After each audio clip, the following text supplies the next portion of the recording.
textos, obsequios que recibe el mandatario venezolano desde América Latina y el Caribe en este importante evento, Encuentro Latinoamericano de Gobiernos Locales. Nuevamente, mi saludo más afectuoso, cariñoso, solidario con todos los visitantes que vienen. Y le agradecemos a ustedes estar en este tiempo histórico acompañándonos con su amor, con su experiencia. Gracias desde nuestro corazón. Queremos darle la palabra al gobernador regional de Junín, de nuestro amado Perú, la región de Junín, su gobernador. Adelante, gobernador. Muchas gracias, compañero presidente constitucional de la República Bolivariana de Venezuela, Nicolás Maduro, y demás funcionarios, queridos amigos que nos hemos dado cita a este encuentro. Bueno, a partir de este encuentro latinoamericano de gobiernos locales y regionales y democracia participativa, hemos podido debatir, hemos podido analizar la situación de cada uno de nuestros países y hemos llegado a 13 conclusiones, de las cuales solamente me voy a remitir a 5 que son las más importantes. En primer lugar, la necesidad de establecer una red de todos los gobernadores regionales y alcaldes de toda América Latina con fines de lazos de cooperación, integración y en la búsqueda de una identidad política e ideológica que reivindique a nuestros pueblos de América del Sur y del Caribe. Y finalmente, manifestarle con todo sentimiento, con toda conciencia, que nos hiere a los peruanos que ese grupo de palomillas se estén denominando Grupo de Lima. Para nosotros es un dolor como pueblo, pero quiero transmitirle a nombre del Perú y a nombre de toda América Latina que está presente aquí, que ese no es el sentir de nuestra América profunda. El sentir de nuestra América es la libertad. Muchas gracias.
Mucha hambre.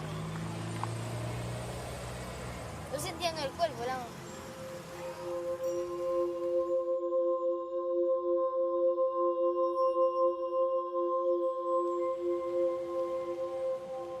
Mariana está cansada. Lleva en la calle desde temprano pidiendo limosna. Que si tiene algo por ahí para que me regale. Que tengo hambre. No hay nada y después me dan pan. Marisela, su madre, parece exhausta. Llegamos hacia las casas.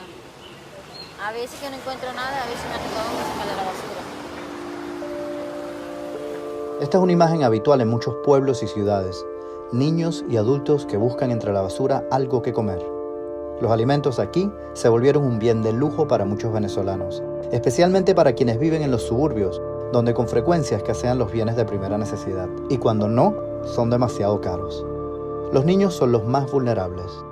A finales del primer semestre del 2018, registramos un aumento del 60% de los niños en situación de calle.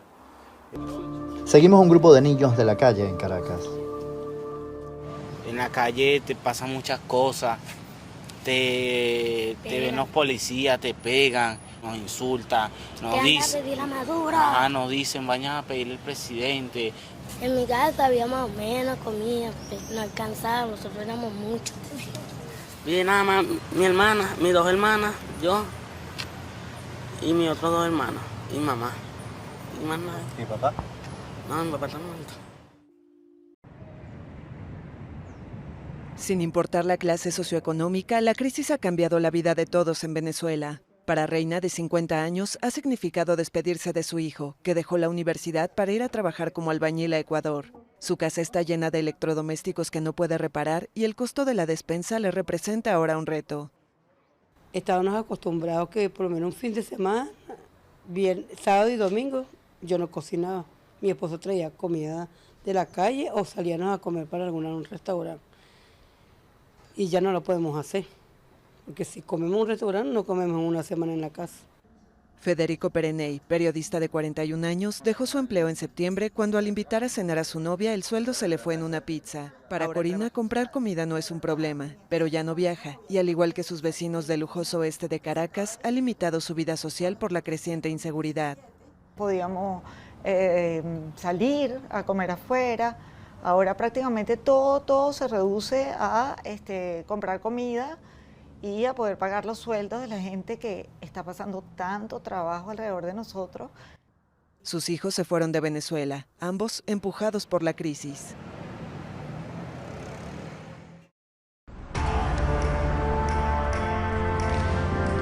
Se calcula que 4 millones de personas hayan huido de Venezuela. Las condiciones son más difíciles aquí o en Venezuela.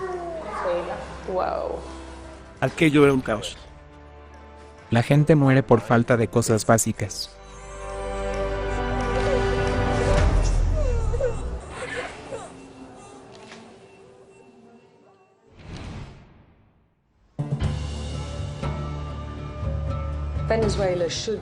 Venezuela debería ser un país increíblemente rico. Posee las mayores reservas de petróleo del mundo, lo que significa que todos deberían llevar una vida cómoda, tener una buena casa donde vivir y nadie debería sufrir inseguridad o hambre. En realidad, sucede todo lo contrario. Venezuela está sufriendo muchísimo.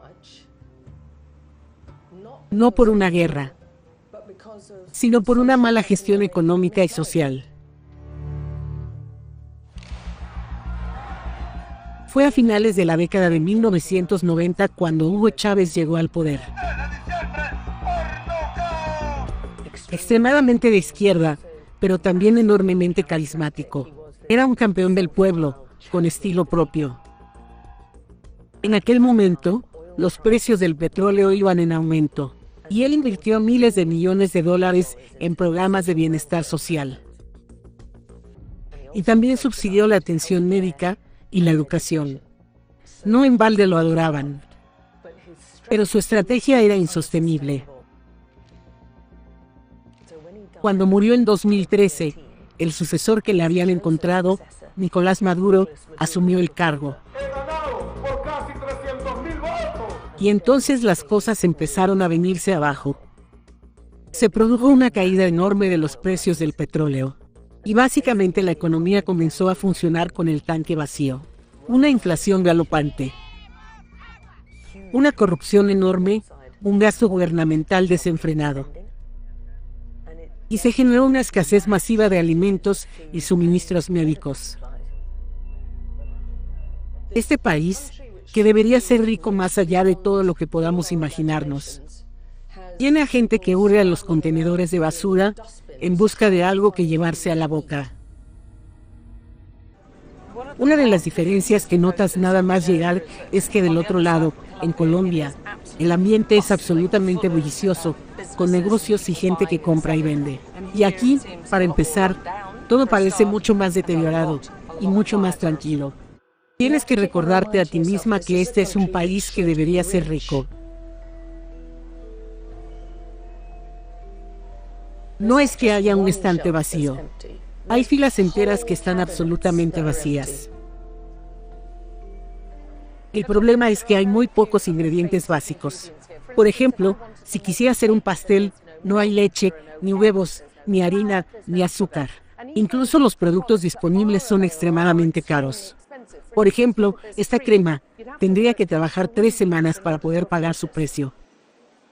Resulta bastante difícil llegar a entender el nivel de inflación que existe. Es una locura. Han llegado al punto en que el dinero físico simplemente no tiene valor. Podrías estar comprando algo y para cuando has sacado el dinero de tu billetera, su precio se ha triplicado. Estos son 100,000 bolívares, la denominación más alta que han producido, y en total, este fajo de billetes viene a ser algo así como 20 millones. Aún hay mucho en circulación. Con esa cantidad podrías comprar 4 de estos.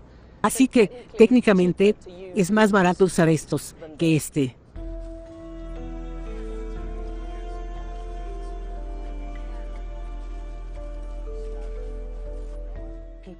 La gente literalmente tiraba el dinero.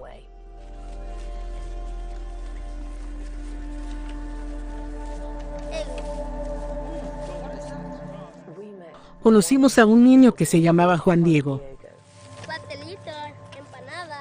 Estaba solo y vivía en la calle. ¿Dónde están tus padres? Mi papá está para Colombia, mi mamá está para Perú. ¿Y con quién estás? ¿Con quiénes vives? Solo aquí. ¿Tienes amigos? ¿Tienes hermanos, hermanas o algún familiar contigo? ¿Quiénes son? ¿Quiénes son? Todo lo que están aquí. ¡Hey! ¡Juan Diego! Mira, ¿qué hay? Mucha gente en Venezuela pasa hambre.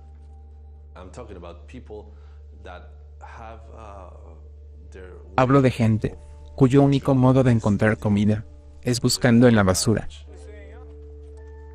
Resulta bastante inimaginable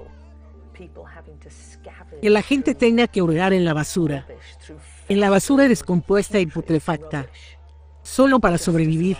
¿Cuán difícil es cuando tienes hijos que alimentar?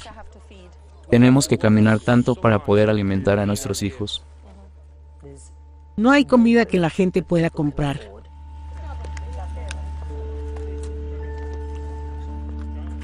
Las cosas realmente están fuera de todo control. En algunas zonas no existe ley ni orden. La ciudad de Maracaibo había sido saqueada. Aquello parecía una película del oeste, con disparos por todas partes. Tenían a vigilantes armados protegiendo las tiendas.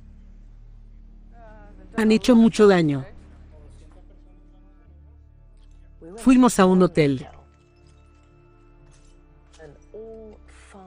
Y los 5 pisos del edificio habían sido desmantelados. Todas y cada una de las habitaciones están hechas trizas. Todos los techos han sido derribados. Incluso hay sangre en las paredes, pues se abrieron paso por aquí con machetes y pistolas. Hay millones de dólares en daños, solamente en este hotel. Había allí verdadera ira y verdadera violencia. Aquello había sido una gran cantidad de personas que habían mostrado su frustración y desesperación y que se habían tomado la ley por su propia cuenta.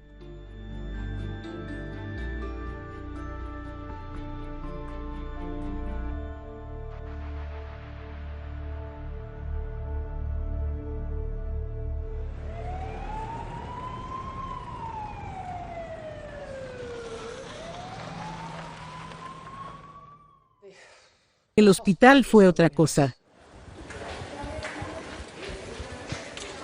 Enseguida se hizo evidente que aquello era un caos. En cuanto entramos, lo primero que dijo el médico fue: alguien acaba de morir. Yo escuchaba un gemido.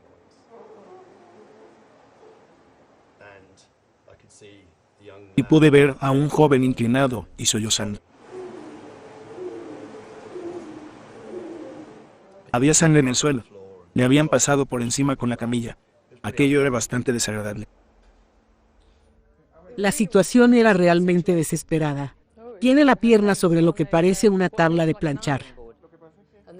Había una mujer que llevaba allí bastante tiempo y que necesitaba un pasador de metal. Esto es una tortura china, estar uno así inmóvil. ¿Cuándo cree usted que puedan operarla? Quizás de aquí a 2 meses.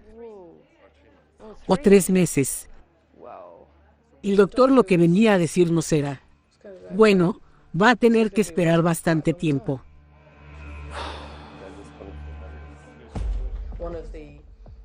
Una doctora joven nos llevó a la planta alta para mostrarnos cómo esta había quedado clausurada. Y han tenido que cerrarla del todo. No tienen médicos, no tienen medicinas, así que la han cerrado. Están verdaderamente desesperados, debido a la escasez de cosas muy básicas. No debería ser un problema, pero lo es. ¿Qué problema ve usted aquí? No hay nada. La gente que estaba aquí murió porque no teníamos un yelco para pasar solución. Normalmente lo habría podido salvar. La gente muere por falta de cosas básicas. Es horrible. Había ejemplos de todo lo que puede salir mal con el ser humano en un hospital. Y muchos pacientes eran niños. Quiero saber que sufren por la falta de un medicamento básico que se puede comprar sin necesidad de receta médica en cualquier otro país. ¿Y él qué tiene? La historia de este niño personifica todo lo que va mal en Venezuela. Porque entró al hospital con un problema bastante común. Tenía unas diarreas agudas. Y estas se fueron complicando por toda una serie de cosas que salieron mal en el hospital. Porque no estaba limpio, ni contaba con las medicinas que necesitaba el niño. Pillaba todo lo malo que había allí, y no mejoraba. Terminó en cuidados intensivos. Y solo el 20% de las personas que habían entrado en la sala de cuidados intensivos habían logrado salir de ella. ¿Le duele? Le costaba trabajo respirar. No podía hablar. Le costaba incluso moverse y hacer pequeños gestos. ¡Qué guapo! Habíamos estado filmando durante unas horas, y eran tantas las historias que habíamos escuchado. Unas historias horribles y desgarradoras. Y a medida que avanzaba el día, la cosa iba de mal en peor. Buenos días. La primera vez que fuimos a ver a Angelina, una niña muy bonita, de 7 años, acostada en una cama, acompañada por su mamá, y con un tumor cerebral. La mamá estaba inclinada sobre ella. Y cuando se volvió hacia nosotros, todo su rostro estaba lleno de infelicidad. ¿Cómo lo llevas? Porque mi hija, yo no soporto. Yo tengo 2 meses aquí en esto. Y se veía realmente dolorida por lo que no podía hacer para ayudar a su hija. Recuerdo que tenía unos ojos grandes que parecían llenarse de lágrimas constantemente, y que su voz se quebraba cuando nos hablaba. Y nos mostró unas fotos que tenía en su teléfono móvil.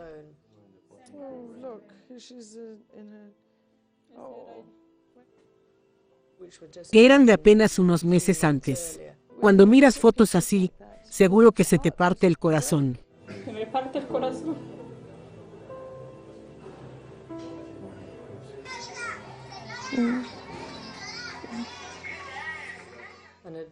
Su hija bailaba y participaba en una especie de espectáculo.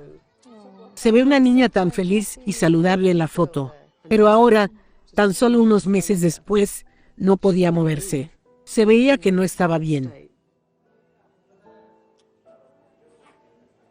Sabía lo que le pasaba a su hija, pero no podía ayudarla.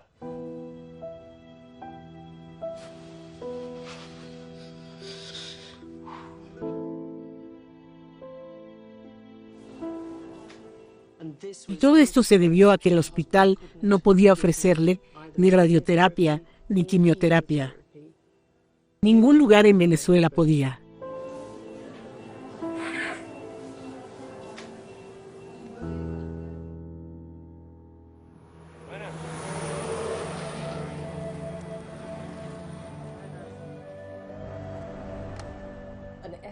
Se calcula que 4 millones de personas hayan huido de Venezuela.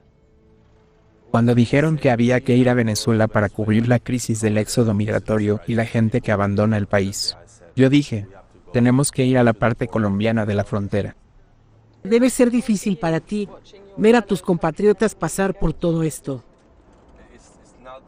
No es justo que la gente tenga que dejar a sus familias para encontrar un futuro mejor.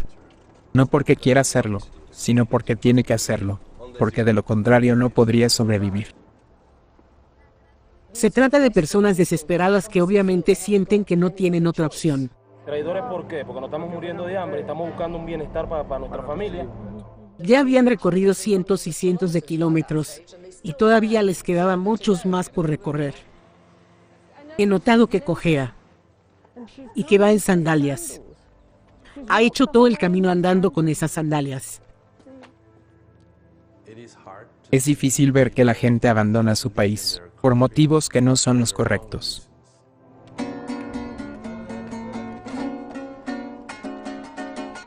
Estas no son personas que salgan voluntariamente del país. No les queda más remedio que caminar miles de kilómetros hasta la frontera y luego ir a otro país.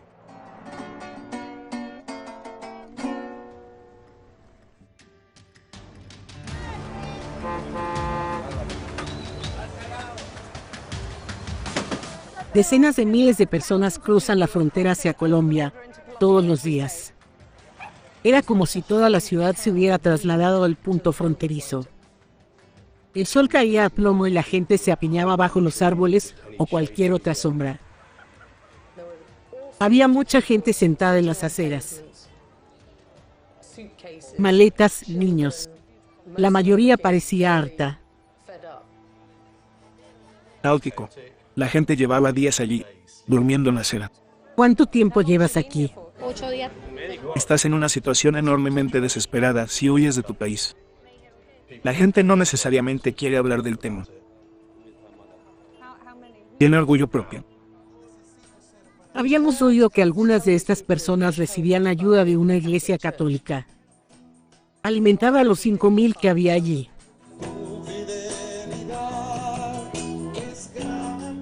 Descubrimos que, escondida detrás de este gran grupo, se encontraba esta mujer de aspecto bastante joven y que parecía estar rodeada de niños.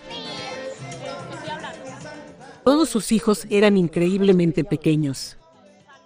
El mayor de todos tenía 6 años. El más pequeño tendría unos 8 meses. Atravesaba todo el país con 4 hijos. Estaba bastante avergonzada de que la hubieran puesto en aquella situación. Siendo un país tan rico como es el de nosotros, tengamos que estar humillándonos a los demás países para un plato de comida. Y cuando le pregunté por su casa, fue la primera vez que la vi llorar. Quería llevarnos a ver dónde vivía ahora. Según dijo, había conseguido un sitio en una escuela. Los otros niños eran pequeños, pero aparentaban mayor edad. No eran tan curiosos, ni corrían de un lado para el otro. Eran muy responsables, limpiaban platos, ayudaban a su madre. Obviamente, llevaban bastante tiempo pasando por aquello. Eran niños, pero a la vez una especie de mini adultos. La seguimos hasta la vieja escuela a la vuelta de la esquina, cuyo laboratorio había logrado reclamar como una pequeña habitación para ella y los niños. Y recuerdo que cuando entró, todos casi que marchaban detrás de ella. Kim los describió como una cría de patitos que seguían a su madre porque era lo que sabían hacer. De alguna manera, aquello venía a amplificar su vulnerabilidad. Vivían en el suelo, literalmente allí no había nada. Le pregunté a ella por la cama y los niños empezaron a hacerla. La cama no era más que un pedazo de cartón que cada uno colocaba en el suelo. En aquel momento no parecían niños. Realmente es muy triste. Las condiciones son más difíciles aquí o en Venezuela. ¿Es más difícil aquí o en Venezuela? En Venezuela. Wow. Y esta es una mujer que estaba viviendo en la miseria, en el suelo, con 4 niños pequeños. Eso dice mucho. Cuando ves la situación en que se encuentra esta mujer, solo puedes empezar a imaginarte lo difícil que están las cosas en el país de donde viene, Venezuela.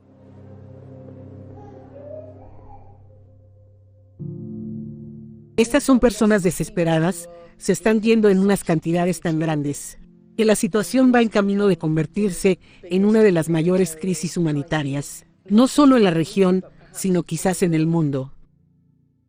No se ha lanzado una bomba. Si tienes pulso, Tienes esperanza, por lo que yo anhelo una Venezuela mejor. Yo digo que la esperanza es una enfermedad y que tengo esa enfermedad. Así que regresé para propagar la enfermedad. Todo lo que pueda.